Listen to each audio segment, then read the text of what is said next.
Hey, what's up, everybody? This is Justin Daniel Finance. I am Justin Daniel. Thank you so much for tuning in. A little bit about me. I am a CPA with an MBA in finance, but I'm not a financial advisor, and everything here is for entertainment purposes only. But I really do appreciate you tuning in. Hope you enjoy what I'm going to bring to you today. And if you do, if you could just hit the like and hit the subscribe button, it would be greatly appreciated. So let's jump right into it. The company that I'm going to talk to you about today is C3AI. Ticker symbol is AI. And I think that's a really cool ticker symbol in and of itself because the AI stands for artificial intelligence. And artificial intelligence is one of these things that we all know is on the forefront.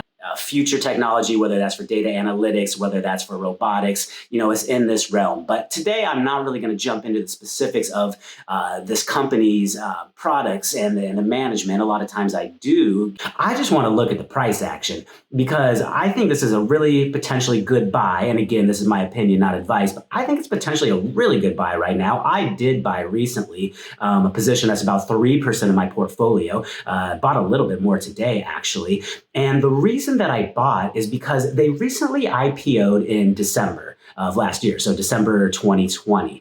And I had my eye on it. I was interested because, again, artificial intelligence, some of the research that I've done looked like a good company. So had my eye on the IPO. But when the IPO was actually released and began trading publicly, the price just was so much higher than they had originally priced it at. I thought, you know what, I'm going to back off a little bit, keep my eye on it, and just see what happens. So I'm going to show you the chart. I'm going to take a look at the chart. I'm going to take a look at some price targets, some analysts out there of why I think this is time to potentially be a good buy. But when I looked at the price, it just really shot up in January. And then it pulled back in February. So this is something that I've mentioned in a couple of my other previous videos is that there was just, a big sell-off in February, nothing inherently wrong with the sector or these companies, but just some of the ebbs and flows that naturally happen within the market. And to add on that, a lot of times with IPOs that just go, to the moon right off the gate, they have a pullback subsequently down the road. Maybe that's because the expiration period, the lockup period is expired. But that's what happened with this company, C3AI. So I went ahead and bought. I'm going to show you where I bought. So if we can just jump right into the stock chart, take a look at this.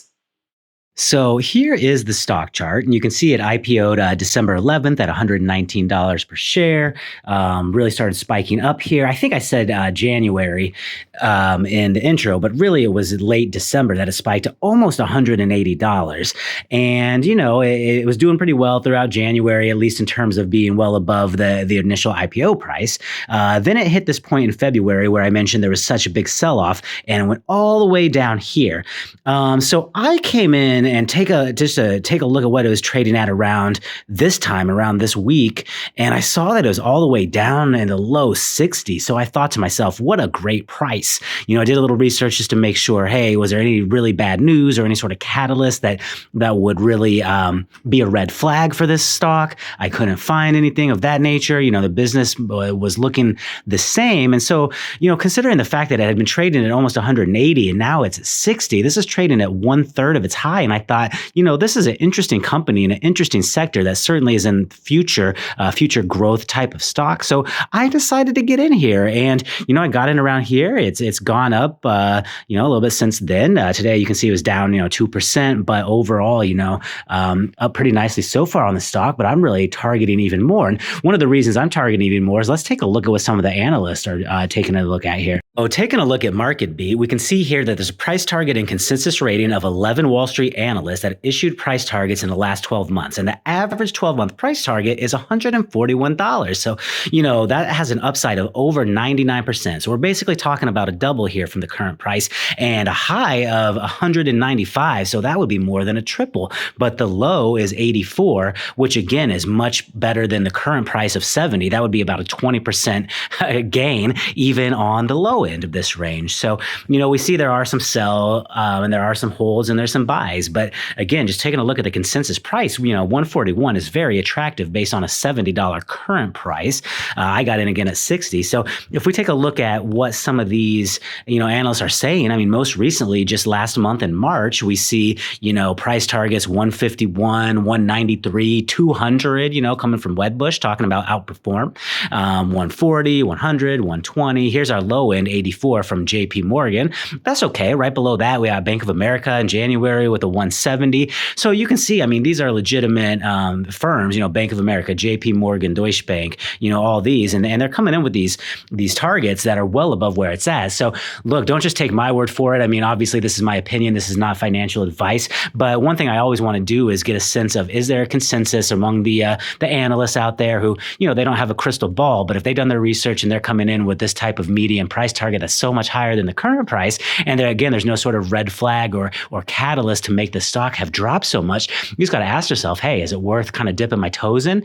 Certainly do your own research and take a look at, hey, is this company a good company? But, really good upside potential as far as the analyst ratings are concerned. All right, everybody. So there you have it. Like I said, this is going to be quick and to the point on this one. Just wanted to bring to everyone's attention that here we have a stock that's currently trading at $70 per share. And we've got analysts out there saying it could be as high as $195. Could be as low as 84, but either way you slice it, it could be a good price to get in at. So, as I always say, do your own due diligence and never invest more than you can afford to lose. But if this is the kind of company that you're interested in, hopefully you find that this is a good opportunity, and hopefully whether it's a short-term swing trade or a long-term investment, hope everyone out there does make some money. And if you want to see more videos like this, please do me a favor. And again, hit the subscribe, hit the like, let me know your comments and your thoughts below. Always welcome and appreciate any sort of feedback that anyone out there has. I'm going to continue bringing as much good content on stocks that I think are worth taking a look at. So with all that said, I am Justin Daniel. This is Justin Daniel Finance. I do appreciate you tuning in. Do appreciate you watching all the way through to the end. And for everyone out there, I hope you have a great rest of your day. And until next time, take care.